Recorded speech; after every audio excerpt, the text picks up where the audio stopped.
Have you heard that vaccines can cause people to grow horns? I've heard vaccines haven't been around very long, and they're not as safe as people think. Well, that's just not true.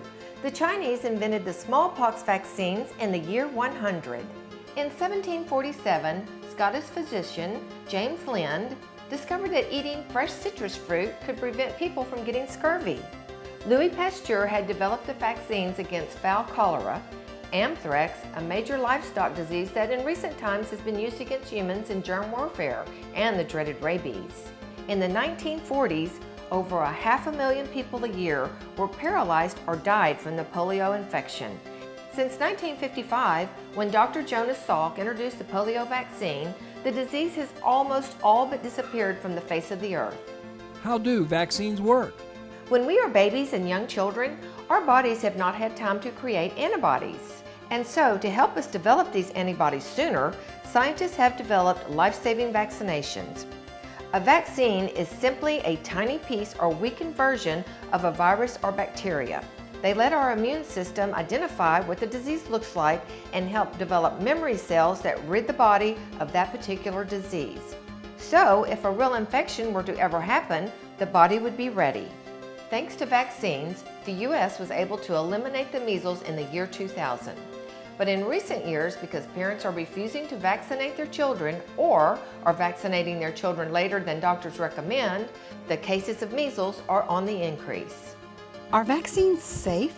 Concerned citizens have questioned the use and the safety of vaccines since the first vaccine against smallpox in 1796.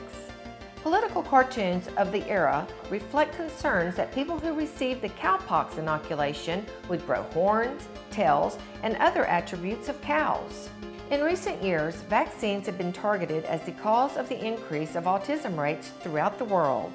It is believed by some that measles, mumps, rubella, or MMR vaccine could be the cause of autism or other neurodevelopmental disorders.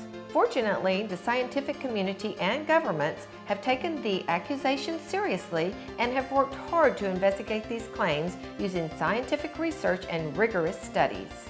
How do I get my child vaccinated? Texas Vaccines of Children providers have vaccinations all year round. While it is popular to get vaccinations before the start of school, you can save time by avoiding the long lines this time of year. There should be no reason for not getting your child vaccinated. Back in 1993, the Vaccines of Children, VFC, program was created by the federal government. VFC was designed to ensure that eligible children do not contact vaccine-preventable diseases because of the inability to pay for vaccines, and was created in response to a measles resurgence in the United States. The bottom line is that you owe it to your children to get them vaccinated. For more information on vaccinations, contact the Pasadena Health Center, caring for children from the beginning.